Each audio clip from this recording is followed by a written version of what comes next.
Bonjour à tous, bonjour à la communauté Oser l'Afrique de par le monde. Alors, aujourd'hui, nous avons l'honneur de pouvoir nous entretenir avec une entrepreneure chevronnée. Je présente Nabou Fall. Elle est d'origine sénégalaise et elle a accepté d'échanger avec Oser l'Afrique sur son parcours, ses actions, ses convictions et ses futurs projets. Voilà. Donc, bonsoir Nabou, Bonsoir Michel, comment vas-tu? bonsoir à tous. Comment ça va? Très bien, écoute, voilà, malgré tout, on essaie de rester positif. D'accord. Alors, on va commencer par un petit portrait de toi. Alors, pourrais-tu nous parler un peu de toi, de ton enfance? Tu es né à Dakar au Sénégal. Quels souvenirs en gardes-tu? Je sais pas trop parce que j'ai quitté très tôt et mon père est décédé et je suis née à Dakar, j'ai vécu au Sénégal jusqu'à l'âge de 4 ans et après je suis revenue au Sénégal un peu plus. Non, j'ai même pas vécu, j'ai vécu entre Paris et Dakar de l'âge de 0 ans à 4 ans et ensuite je suis plutôt revenue au Sénégal pendant 2 ans, CM1 et CM2. C'est plutôt là où j'ai le plus de bons souvenirs. Ah ben voilà, Donc, il faut nous en parler. ben, j'allais à l'école, je me rappelle que je marchais beaucoup pour aller prendre le bus pour aller à l'école, le bus de l'école. J'étais dans une école catholique et c'est ce dont je me souviens, c'est que j'étais dans une école qui s'appelle les Maristes, qui existe toujours.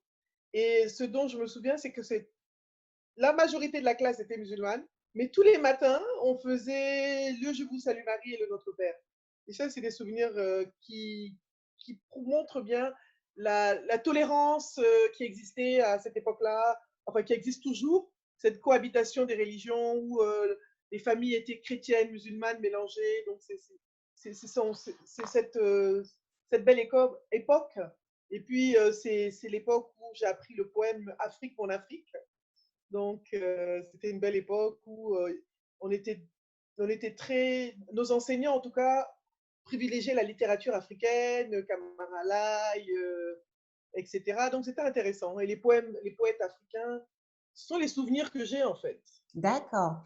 Alors, parlant d'Afrique, tu as parcouru et tu continues de parcourir l'Afrique. Tu as notamment travaillé en Gambie, en RDC, en Côte d'Ivoire maintenant. Te définirais-tu comme panafricaine? Quels pays t'ont marqué le plus et pourquoi? Bah, déjà, j'ai grandi plutôt en Côte d'Ivoire. C'est vrai que je suis née à Dakar, mais j'ai beaucoup grandi en Côte d'Ivoire. J'ai grandi en France et en Côte d'Ivoire plus longtemps qu'au Sénégal. J'ai vécu beaucoup plus longtemps en RDC, au Congo qu'au Sénégal. Donc, c'est assez intéressant de voir toutes ces différentes influences, en fait. Hein, ces différentes influences que j'ai eues dans ma vie qui m'ont forgé, qui ont fait un D'accord. peu. Je sais pas, parce que j'ai vécu beaucoup en Afrique centrale, en Afrique de l'Ouest. J'ai eu à travailler en Afrique du Nord, en Afrique du Sud, en Afrique de l'Est. Mais le pays qui m'a marqué dernièrement, parce que je peux parler plus dernièrement, le pays que j'ai découvert deux pays cette année. Le Rwanda, et qui m'a Hmm. beaucoup marqué parce que je suis allée au mémorial du génocide et ça a été une expérience bouleversante, ça a été douloureux et c'était tellement fort parce que tu voyais là, il y avait au mémorial, il y a une puissance de la douleur et tu réalises que l'homme peut être vraiment horrible envers l'homme. Et surtout, j'ai visité la salle des enfants, ça m'a complètement laissé. C'est une salle où on montre les enfants qui ont été assassinés, qui ont été tués pendant le génocide, mais on raconte un petit peu leur petite histoire, ce qu'ils aimaient dire, leurs dernières paroles avant de mourir. Il y a leurs photos, donc ça donne un visage humain aux gens qui sont partis. Il y a une salle aussi où il y a plein de portraits de personnes, de familles qui ont été tuées. Il y a une salle où il y a des ossements, il y a des squelettes de personnes. Donc ça, c'est une expérience qui m'a extrêmement marquée. Je pense que cette année, si j'étais marquée par quelque chose en 2020, c'est mon voyage au Rwanda, avec cette intensité, on a souvent entendu parler du génocide, mais le vivre, être là, c'est quand même puissant. Et je pense que ce génocide nous appartient à tous en Mmh. tant qu'Africains parce que on a ce tribalisme qui existe et on se rend compte que ça peut glisser d'un moment à l'autre. Donc c'est important d'être conscient de ça, Ouais, de savoir que il ne faut plus jamais que ça arrive. Donc le Rwanda m'a marqué aussi par la propreté, je pense que tout le monde en parle, ouais. cette espèce d'organisation qu'il y a à Kigali, enfin cette organisation qu'il y a, et le leadership visionnaire du président Kagame. Hein. Les Mmh. gens peuvent dire ce qu'ils veulent, mais moi je pense qu'il a accompli quelque chose d'extraordinaire. C'est un plaisir d'être à Kigali, de la propreté, il n'y a pas de papier par terre, il y a pas de, il y a une organisation qui transparaît. C'est vrai que c'est pas parfait, mais il y a une volonté qui est là. Oui, Et ça, ça se ressent. c'est un... Puis je suis allée en Ouganda, à Kampala. C'est aussi l'autre pays que j'ai découvert cette année. Et j'ai beaucoup aimé, ce que j'ai aimé à Kampala, il y a beaucoup d'humanité, Ouais. beaucoup de chaleur, beaucoup d'hospitalité extraordinaire. Et c'est un pays que je ne connaissais pas du tout. C'est vrai que j'ai rencontré quelques Ougandais, mais c'est vrai que quand on est d'Afrique de l'Ouest, on ne rencontre pas souvent les gens d'Afrique de l'Est, à part les Kenyans qui bougent plus, mais les autres, on peut les compter sur les doigts de la main, comme on dit. Hein, mais il y a une hospitalité, une chaleur, et surtout, j'ai trouvé qu'il y a il y a quelques petites similitudes dans notre façon de manger entre Afrique de l'Ouest, Afrique de l'Est. Ils ont la, la, les bananes plantains qu'ils écrasent, ils ont la sauce à la pâte d'arachide. Donc, c'était intéressant. Et puis, une hospitalité incroyable, quoi. Je ne m'attendais pas forcément à cette chaleur, à ce sens de l'hospitalité.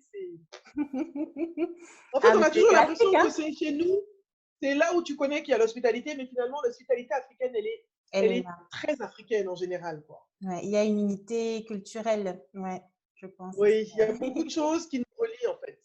exactement. D'accord, bah, très bien. Bon, moi, je dirais alors que, bon, peut-être pas que tu es panafricaine parce que c'est pas tout le monde qui aime utiliser ce ce terme, mais voilà, tu es africaine, disons ça comme ça. Je suis africaine, tout simplement, voilà. Pour Voilà. moi, c'est ça. Mmh. Alors, passons à la narration relative au lancement de ton activité. Comment était avant, en préambule, comment était ta vie, avant d'être entrepreneur? En tant que, directrice commerciale et marketing? J'avais Ah, vu que tu disais que tu étais entourée d'hommes et que, parfois tu étais prise pour la pour la secrétaire. oui, ça m'est arrivé, absolument. Comment est-ce que tu le vivais en fait, à cette époque? Quand j'ai eu, bon, j'ai commencé très tôt, j'ai été chef de division, mais surtout quand j'étais directeur marketing. Après, j'étais directeur général dans des boîtes de télécom, mais quand j'étais directeur marketing et commercial, j'avais une équipe de directeurs. Il y avait un Libanais, il y avait un Égyptien, il y avait un Congolo-Belge, un Belge d'origine congolaise, et il y avait moi-même. Et quand on a commencé, on était dans un petit appartement à Brazzaville, je me rappelle. Et à chaque fois que les gens venaient, on me demandait toujours, on me calculait pas en fait. Je ne me calculais pas parce qu'on se disait je ne pouvais être que la secrétaire. Et quand ils demandaient, ils allaient voir ceux qui pouvaient être des directeurs parce que c'était des hommes, parce que c'était des expatriés, et qu'on les renvoyait vers moi, ils étaient un peu confus. Mais en fait, je n'en veux pas aux gens, ce sont les stéréotypes que la société a favorisés, que les médias ont favorisés, que la société a entretenu. Donc, avant, je leur en voulais, mais avec le temps, on comprend que ce sont des stéréotypes qui ont été entretenus. Oui, d'accord. Et donc, c'est assez intéressant. Et ensuite, j'étais directrice dans une compagnie aussi de télécom en RDC. Et c'était très, très dur parce que la RDC est un pays qui est extrêmement difficile pour les affaires en général, Oui. mais en même temps qui est très attachant, qui est très généreux. Les gens sont extrêmement gentils, mais en même temps, il y a ce désordre-là qui est là à Kin, quand on vient d'un environnement relativement structuré, qu'il faut appréhender et qu'il Mmh. faut comprendre. Et on s'adapte. On commence à s'adapter. Mais ce que j'ai aimé en RDC, c'est la générosité des gens, c'est cette chaleur, cette humanité. Euh, voilà, comme on dit, nos pays ne sont pas parfaits, mais il y a cette humanité qui est en Afrique qui n'existe nulle part ailleurs, en fait. D'accord, oui, donc Enfin, peut-être que ça heu, existe ailleurs, mais en tout cas, moi, mmh je ne veux pas que oui. je sois comme ça aussi. D'accord, oui, donc en dépit de la bataille pour, tes affiches là, qu'on te retirait à chaque fois, dans la rue, j'avais vu qu'il y avait eu, voilà, On me coupait les panneaux. Quand j'ai créé ma société, on me coupait les panneaux. C'était incroyable. Mais c'était une belle expérience, je regrette rien du tout, c'était difficile, mais ça permet de bâtir, ça m'a permis de construire une certaine résilience. Oui, Et ça crée une résilience en toi que tu prends. En fait, je me suis dit que tout ça m'a préparé pour être là où je suis aujourd'hui. On ne se rend pas exactement. compte quand on a un parcours, quand on le vit, les choses, c'est difficile. Mais quand on regarde dans l'avenir avec du recul, on se rend compte qu'en fait, Dieu était en train de, Dieu, pour ceux qui croient en Dieu, ou en tout cas le destin, moi je crois en Dieu, était en train de nous préparer pour ce qu'on Pour la vit suite. et nous donner les armes pour pouvoir nous bâtir et nous construire. Mon fils D'accord. vient de rentrer. Vas-y, je suis en interview. D'accord. Donc, à ce moment-là, quand tu as lancé ton agence de communication Viséo, tu te sentais donc prête, vu ton background, en fait, de voler de tes propres ailes pour y aller, quoi. Donc, quand est-ce que tu as commencé à nourrir ce projet? Quand est-ce que tu as commencé à entamer les premières démarches? Bah, en fait, j'étais déjà entrepreneur avant. Ouais. J'avais créé un premier cabinet de conseil à Abidjan il y a bien longtemps, où je faisais du conseil. Et ensuite, j'avais déjà des magasins. J'avais un magasin à Brazzaville où je faisais déjà du business pendant que je travaillais et après que j'ai arrêté de travailler. Et pour moi, j'avais plus du tout envie de travailler dans le même secteur parce qu'en fait, quand on travaille dans les télécoms, je me suis dit le mieux que je pouvais être, c'est vrai que c'était pas mon ambition, c'était pas mon ambition de continuer à être directeur général dans des boîtes de télécom. J'avais envie de sortir de ma zone de confort et un peu de voir autre chose et de faire autre chose. Donc, pour moi, c'était une évolution naturelle, quoi.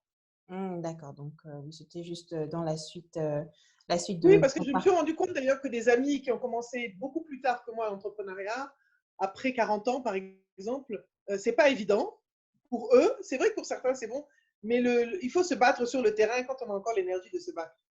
D'accord. Et as-tu été soutenue dans ta démarche quand tu t'es lancée dans l'agence de communication? Est-ce qu'il y a Par eu qui? voilà, des personnes qui peut-être t'ont soutenue et d'autres personnes qui t'ont découragée, disant que Oui, bon, il c'est y a pas une la peine personne d'aller qui m'a là-bas? soutenue, mon associé m'a soutenue, bien sûr, mais bon, mais en dehors de ça, je me suis rendu compte que ce n'est jamais les gens qu'on connaît qui sont nos clients et qui nous soutiennent dans notre business. Et je pense que tout le monde a fait tout le monde est d'accord avec moi après avoir.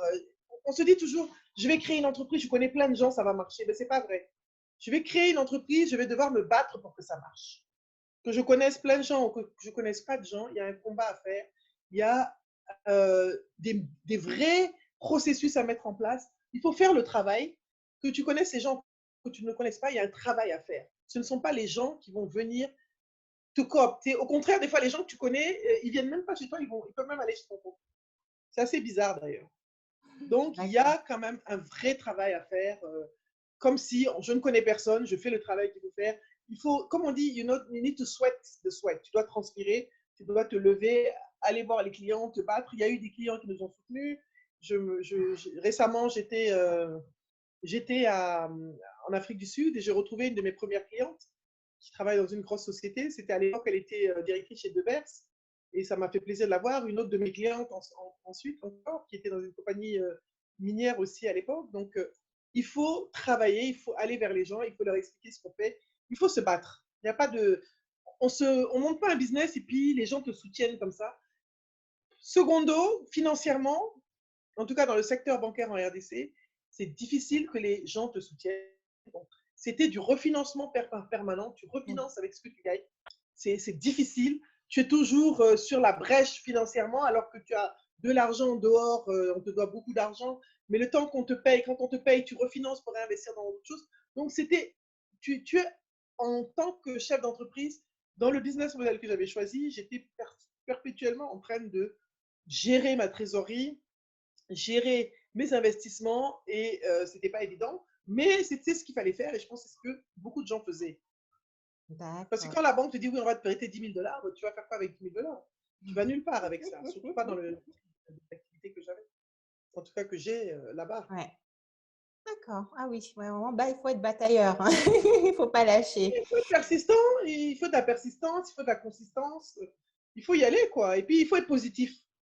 Si tu n'es pas positif, si tu n'as pas la foi, c'est pas facile. Hein.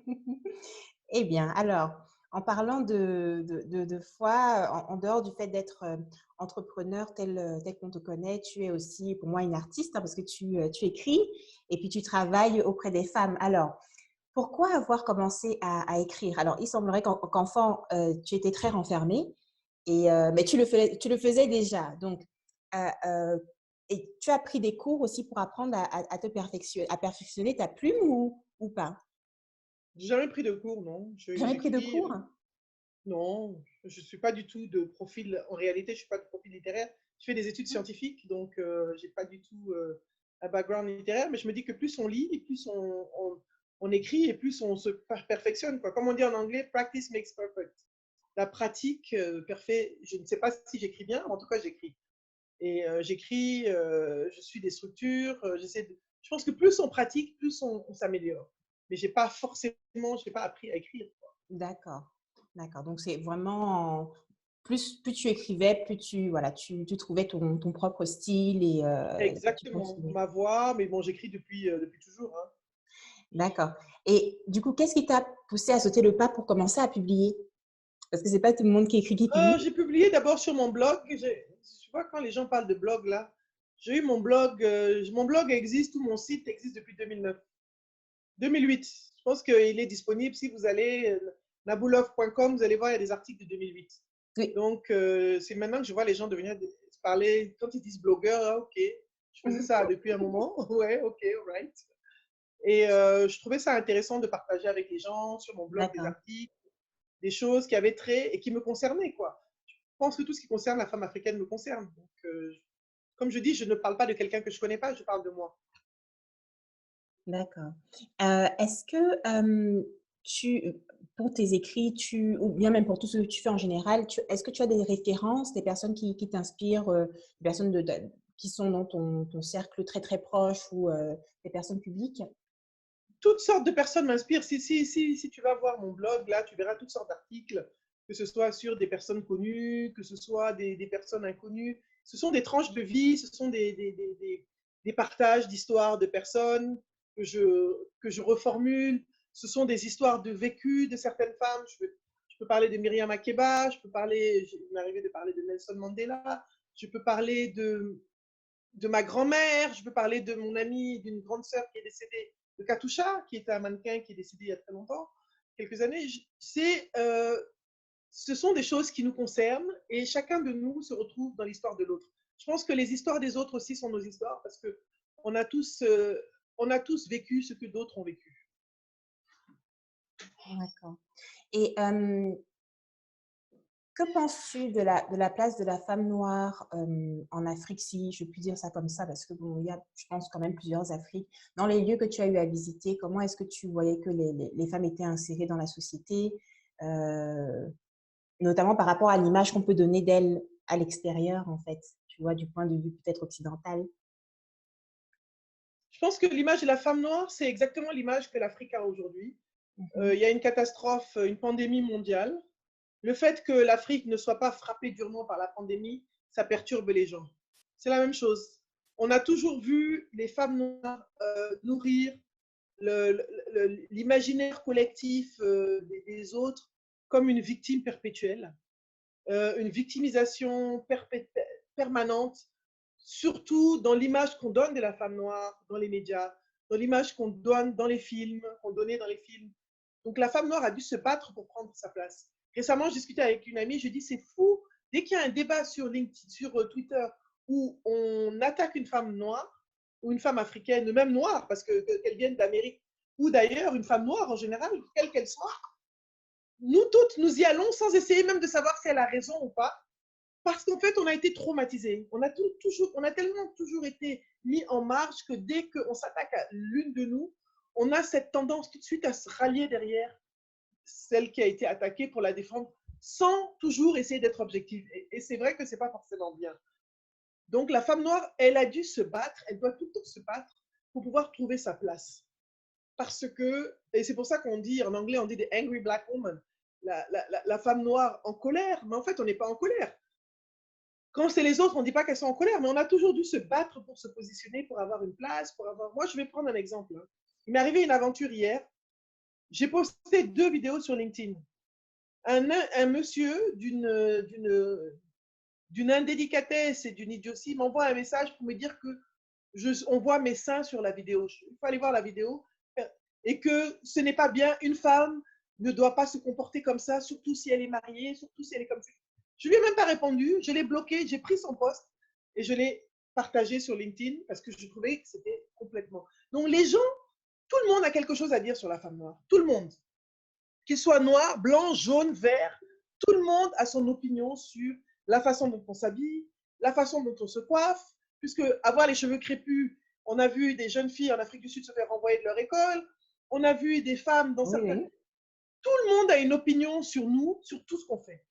Mais tout le monde, quel que soit le pays, tout le monde a une opinion sur si tu mets un foulard, ah, mais tu te couvres, si tu mets pas un foulard, ah, mais tes cheveux crépus sont comme ça, si tu mets un rouge à lèvres, on a toujours été le parent pauvre, en fait, de l'humanité, entre guillemets. Ils ont essayé, mais on ne se laisse pas faire. Ouais. Les femmes noires s'imposent et de plus en plus, on les voit. Quand Lupita Nyong'o a eu son Oscar, pour nous, c'était quelque chose. Parce qu'on se rappelait de Hattie McDaniels. Vous connaissez Hattie McDaniels, qui était la nounou dans Autant en emporte le vent, qui a eu un Oscar dans les années 40. C'était les rôles qui étaient réservés aux femmes noires à l'époque, au cinéma. Quand Lupita, une femme noire, vraiment noire, a eu une Kenyane, parce qu'on le veuille ou non, c'est une Africaine en Ouais. plus. Donc, ça a quand même créé quelque chose, ça brise des stéréotypes. Et ça a créé quelque chose. Lupita, gagnant l'Oscar, ça a créé une reprise en confiance de toute une génération de femmes noires qui se disaient, à qui on disait tu es trop noir, tu es trop ceci, tu es trop cela. Mais on se sont rendu compte que la beauté n'a pas de canon. La beauté, elle peut être, que tu peux être blonde aux yeux bleus, blonde aux yeux ceci, noire aux foncé. Tu as le droit d'être belle, quel que soit ce que tu es, quelle que soit la beauté que tu représentes. Ah oui, ça c'est bien dit. J'ai vu donc que tu avais aussi une association, donc WeMet, l'association WeMet, et tu accompagnes donc les femmes dans leurs projets du point de vue de l'éducation, de l'entrepreneuriat au féminin, formation, leadership.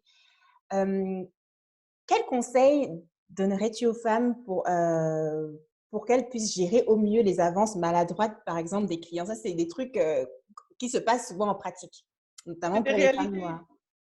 des vraies réalités, parce qu'il y a ce petit fantasme que les gens entretiennent, commencé par les hommes noirs d'ailleurs, sur les femmes noires. En Europe, c'est pareil. Moi, je me rappelle, je suis allée dans une boîte de nuit à Anvers, c'était très très jeune, et il y a un monsieur qui s'est permis de me toucher les fesses. Je me suis retournée, je l'ai giflé. Je ne vais jamais oublier cette boîte. Ça s'appelait le City Limit, je ne sais plus si ça existait. Ça appartenait à un Jamaïcain à Anvers. Je me suis retournée, j'ai giflé le monsieur. Il m'a regardé comme ça. Je pense il était choqué. J'ai dit non, je ne vais pas accepter des choses comme ça. Je vais avoir peut-être 20 ans ou 21 ans. J'ai dit moi, on ne me fait pas des choses comme ça. C'est pas moi, en tout cas. Le type, il était en choc. Donc, ce que je vais dire aux femmes euh, qu'elles se recentrent toujours sur l'essentiel. L'essentiel, c'est ce qui les a amenés là, c'est le professionnalisme. Être professionnel, garder son sang-froid. Si on a vraiment besoin de ce client, parce que c'est des affaires, garder son sang-froid et rester toujours sur le chemin, ne pas accepter qu'il dévie la conversation. C'est à nous aussi de nous imposer et de montrer. Les hommes, en général, ils comprennent assez vite quand même. À moins d'être un psychopathe. Un homme, dès que tu le remets sur le droit chemin, je pense qu'il comprend. Il va se dire, ah, celle-là, j'arrête. Ils essayent, D'accord. hein. D'accord, là, c'est noté. Alors, récemment, dans une émission, tu disais qu'il faut que la femme noire se réapproprie son histoire. Moi, ça m'affective, hein, parce que je suis une grande, grande fanat d'histoire africaine, afrodescendante. Je suis vraiment dedans, dedans. Et est-ce que tu pourrais nous donner quelques éléments sur ta pensée à ce sujet? Parce que bon, moi, au-delà du fait que ça m'intéresse, j'ai l'impression parfois, quand j'en parle dans mon entourage, que les gens se crispent toujours un peu quand il s'agit de ça. Ils ont peur d'être catalogués, qu'on dise voilà, qu'ils sont très roots, voilà, qu'ils sont communautaires, voilà, ce genre de choses. Et est-ce que tu pourrais nous en dire un peu plus sur ta pensée à ce sujet? Ça me fait rire, hein. Tu es noir de peau, tu es africain d'origine. Si tu revendiques ta culture, quel est le problème d'être communautaire? Oui, tu es communautaire. Est-ce que tu es blanc? Moi, je ne comprends pas les gens. On a une histoire. On a une histoire. On a toute une histoire. Il y a de grands royaumes qui ont existé en Afrique. Dans tous les pays d'Afrique, il y a de très, très belles histoires, de très, très belles cultures. Qu'on aille au Gabon, il y a la culture Batéké, le royaume Batéké, la reine Ngalifuru, qui était la dernière reine Batéké connue. Qu'on aille au Cameroun, qu'on aille au Congo, en RDC, on a le royaume Luba, on a des grands royaumes. Nous avons été on a essayé de supprimer cette histoire et on nous a substitué notre histoire à une autre histoire. Et depuis 10 ans, nous émergeons, on commence à sortir un peu la tête de l'eau et on commence à s'intéresser à nous-mêmes. Qu'est-ce qu'il y a de communautaire dans le fait de s'intéresser à soi? Moi, je vois pas. Je pense que essayer de savoir qui l'on est dans le sens où changer nos repères, nos repères, on a grandi en nous disant oui, les femmes dans l'histoire, c'était Joséphine de Beauharnais, c'était, je sais pas, enfin, il y avait plein de la reine Antoinette. C'était les références que nous avions, il faut le dire. À la limite, quand on nous parlait de l'Égypte ancienne, à quel moment, quand on regardait les films où il y avait l'Égypte ancienne, c'était toujours des actrices blondes aux yeux bleus ou des actrices occidentales, complètement. Pas des actrices qui nous ressemblent. Excuse-moi, c'est mon téléphone qui se pose, qui pense que je lui parle. Donc, il y a une histoire à s'approprier, une histoire de la femme noire leader qui existe. Et cette histoire a été éludée, a été pas effacée, mais elle a été ignorée. Elle a été ignorée. Et de toute façon, cette histoire, c'est la même chose pour les hommes noirs, tu me diras. C'est nos histoires qui ont été effacées. Maintenant, heureusement, combien de fois Cheikh Anta Diop a été insulté, a été diminué? Combien de fois? Vous avez vécu, on parlait tout à l'heure du livre de Sylvia. Comment Sylvia a souffert pour son livre? Moi, je veux dire, j'ai suivi ce film. Moi, je connais Sylvia, ça fait bien 30 ans qu'on se connaît. C'est la famille, je peux dire que c'est Sylvia ma famille. Sarba. J'ai vu comment, quand elle a fait le livre au début, comment on lui a pris ses droits. C'est-à-dire que même quand tu écris ton histoire, on te vole tes droits. Jusqu'à quand? Jusqu'à quand est-ce que ça va se faire? Qui connaît l'histoire de Askia Mohamed, de Sundiata Keita, de Ya Assantewa, de la reine Taïtou Betoul, la reine éthiopienne, des Candace de Couche? Enfin, ces histoires-là, aujourd'hui, on a des héroïnes partout. On a Aline Sitoé Diatta, on a Ndate Yala, on a la reine Zinga.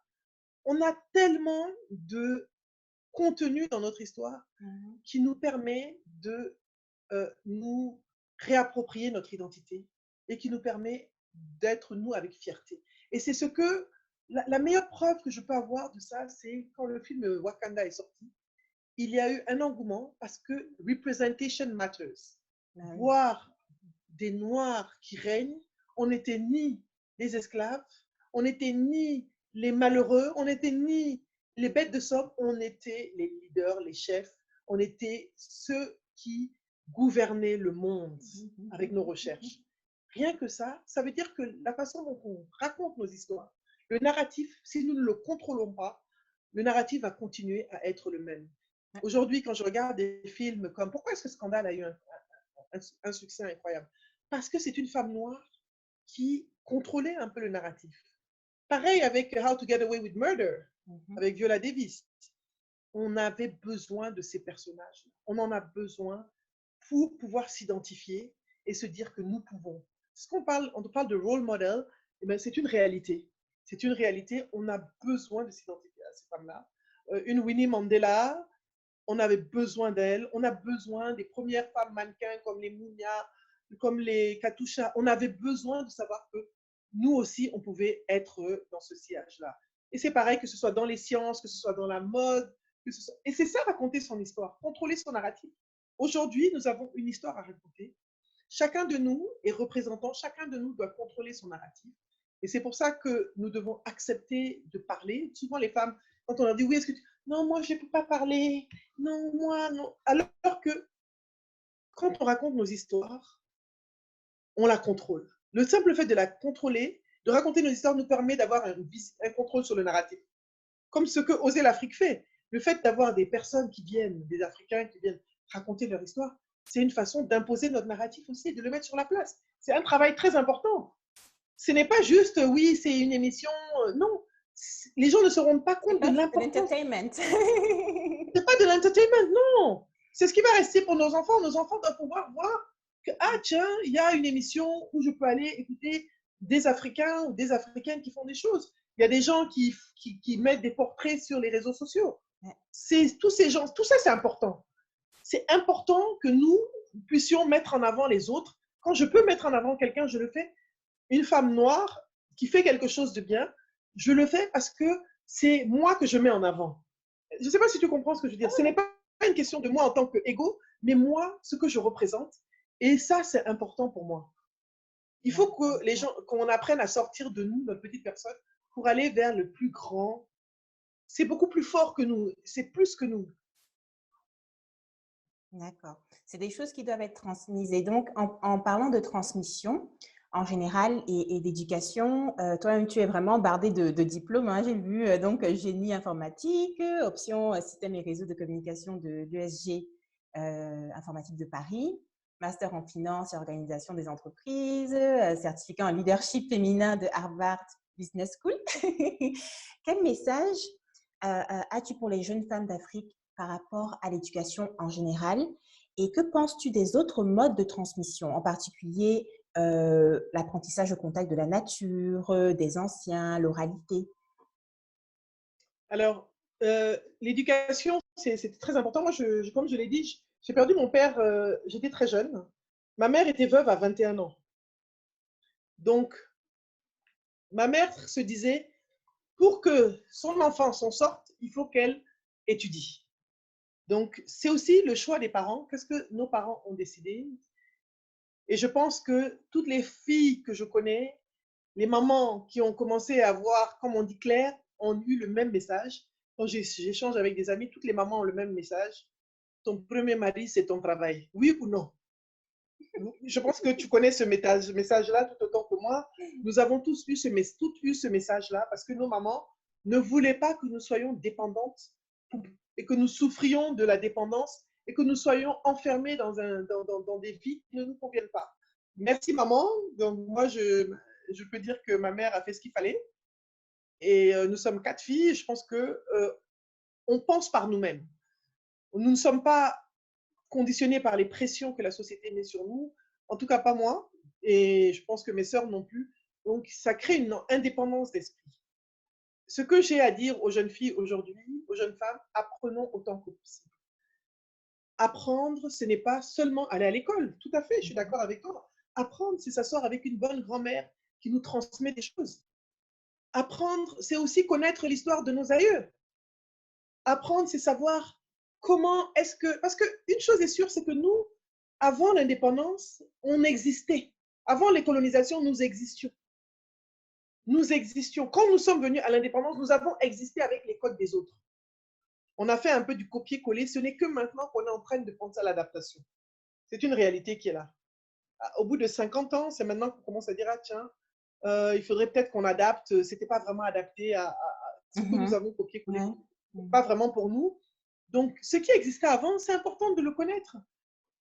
L'oralité, c'est ce que je dis. Je dis aujourd'hui, on parle de. Moi, je fais beaucoup d'accompagnement, de coaching dans tout ce qui est personal branding, etc. et leadership. Et le personal branding qui s'oppose au buzz et à l'influence, parce que l'influence c'est une chose, mais je parle vraiment de brander quelqu'un qui a un potentiel, qui a déjà fait des choses, qui a réalisé beaucoup de choses et qui a besoin de partager ces choses-là parce que c'est un devoir pour la communauté de partager. Et je disais dans une de mes formations, il y a moins d'une semaine, que les réseaux sociaux ou les médias, c'était avant, quand on voulait faire son personal branding, on partait avec son griot qui allait chanter nos louanges et les louanges de la famille et les liens qu'on avait avec la famille qu'on avait. C'est exactement la même chose, d'une façon plus moderne. le communicateur traditionnel a toujours sa place. Ce qui est mauvais, entre guillemets mauvais, ce qui est pas mauvais mais biaisé, c'est d'abandonner tout pour n'embrasser qu'une chose. Parce qu'aujourd'hui, qu'on le veuille ou non, nous sommes des métis culturels.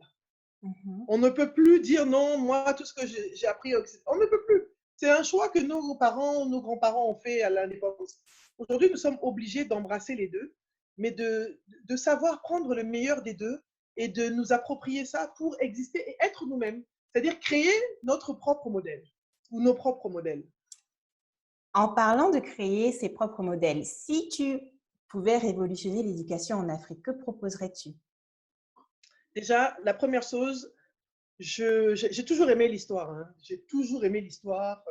J'ai toujours lu énormément de livres d'histoire, mais les premiers livres d'histoire sur lesquels je suis tombée, ce n'est pas forcément des livres d'histoire africaine.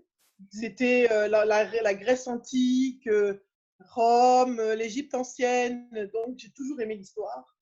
Et je me suis rendu compte que nous avons une histoire très riche. Je vais saluer le travail de Sylvia, de Awali aussi, qui a écrit un livre sur les femmes noires dans l'histoire. Mais ce n'est pas assez. Nous devons avoir des programmes. Ces livres-là doivent être enseignés à l'école. Pas seulement l'histoire des femmes, mais même l'histoire de Sundiata, l'histoire de Askia Mohamed. Tous les rois et reines que nous avons eus doivent être connus, que ce soit au Mali, au Sénégal, en Éthiopie. Quand je vois qu'au Maroc, j'ai appris que la première bibliothèque au Maroc a été créée par une femme, tout ça, ça fait partie de notre histoire, ça nous appartient. La reine, la mère de Shaka Zulu. On a découvert Shaka Zulu parce qu'on avait fait une série. Sinon, on n'aurait pas su qu'elle existait. Donc ça, ce sont des histoires qu'on doit restituer dans l'enseignement. On doit nous enseigner. Parce qu'une fois qu'on apprend aux gens, qu'on apprend aux enfants à être fiers de ce qu'ils sont, la moitié du chemin est faite en termes d'éducation. Les travers que nous avons aujourd'hui dans nos sociétés, ce sont des travers qui sont liés à l'insécurité des uns et des autres. Quand on a confiance en soi, quand on est sûr de soi, on avance beaucoup plus vite et on est capable de faire des grandes choses. Et je veux dire, on le vit quand on parle des problèmes. On a donné beaucoup de confiance en soi aux femmes noires américaines. On a marginalisé les hommes noirs américains et on se rend compte du déséquilibre qu'il y a dans la société. Et ça, c'était quelque chose qui a été fait sciemment, de façon à créer un déséquilibre et de marginaliser l'homme noir américain. Il y a toujours ce besoin de fragiliser les afro-descendants, je dirais, d'une certaine façon. D'accord. Donc, la première chose, l'histoire. Deuxième L'histoire, chose, c'est la base. l'histoire, c'est la base. La base de tout. D'accord. Et le reste, pour le reste, un deuxième exemple peut-être? Le reste, oui, il y a aussi connaître, au-delà de l'histoire générale, il y a aussi connaître les coutumes. Toutes les coutumes ne sont pas bonnes, mais toutes les coutumes ne sont pas mauvaises. Et comprendre le pourquoi de quelque chose. On nous impose les standards occidentaux, on les accepte, mais on est toujours les premiers à critiquer ce qui se fait chez nous, sans essayer de comprendre le pourquoi du comment. Tout ce qui se fait chez nous n'est pas mauvais. Et même si c'est devenu mauvais, il y a des raisons. Essayons de comprendre. Avant de critiquer en bloc, comprenons. Il y a les coutumes. Et il y a des coutumes qui sont bonnes, comme il y a des coutumes qui ne sont pas bonnes. D'accord. On arrive presque à la fin. Pour ce qui est de ta vie actuellement, à quoi ressemble ta vie maintenant par rapport à celle que tu avais avant de te lancer, tout simplement, avant d'avoir des enfants? Allier ta vie personnelle et ta vie, ouais, ta vie personnelle et ta vie professionnelle sont-elles aisées à allier? J'avais vu, bon, tu t'es réorganisée, tu expliquais que tu avais arrêté de travailler pendant 2 ans quand tu avais eu tes jumeaux. Et bon, qu'en est-il maintenant? Maintenant qu'ils sont grands. Les enfants sont grands. Ça fait tellement longtemps que j'ai des enfants, je ne sais plus comment c'était quand j'en avais pas. Mais ils sont grands, donc ils sont indépendants. Donc à la limite, moi, c'est plus des petits enfants, mais bon, c'est quand même toujours des enfants. Donc il y a quand même encore des choses à gérer. Mais je veux dire, je sais pas. Je pense que avec ou ma connexion internet. Je pense que je trouve ça intéressant d'avoir des enfants. Je dis toujours ça. C'est sympa. Sympa. c'est sympa, mais je veux dire, on en a ou on n'en a pas, c'est un choix. Et ma vie n'était pas vraiment différente parce que j'étais déjà j'avais des postes qui m'amenaient à beaucoup bouger. Donc, c'était différent parce que je ne travaillais pas pour moi. La seule différence maintenant, c'est que je suis plus indépendante, je peux plus gérer mon temps, je suis totalement, je me gère, quoi. Je veux dire, je fais ce que je veux, j'organise mon temps comme je veux, enfin, entre guillemets, hein, parce qu'on est tributaire du client, hein, c'est le business. Mais ma vie personnelle, et là, j'ai passé deux mois à me reposer, j'ai adoré cette période-là. C'est vrai que Covid, c'est pas sympa, mais toutes les personnes que je vois ont rajeuni de 10 ans. Tout le monde a rajeuni. Rester à la maison, finalement, les gars, c'est pas mauvais. Hein. J'avais pas cette mine-là hein, avant Covid. Hein. C'était pas comme ça. C'est sûr. Non, je trouve qu'on a tous, même tous mes amis avec qui je parle, hein, on est tous beaucoup plus naturels, beaucoup plus nous-mêmes en fait. Mais pour ça, on peut dire merci Covid pour le repos forcé. C'est pas facile. C'est vrai que c'est une situation qui est très difficile pour nous tous, surtout quand on est entrepreneur. Mais en même temps, comme disait une de mes amies hier, je dis, je pense qu'avant d'acheter des habits, je vais réfléchir. Hein. J'ai d'autres priorités. Elle me dit, mais tu as des habits pour 4 ans là, de toute façon. Ben oui. Tu n'as pas besoin d'acheter des habits, tu as des habits pour les 4 prochaines années. C'est vrai, tu as raison, j'ai assez d'habits et tout. Mais on revient à l'essentiel en fait. Exactement. Oh, ça nous force à l'introspection. Oui, mais c'est bien, c'est intéressant. Exact. Bel exercice. Voilà, donc, un dernier mot pour les Oséens et les Oséennes.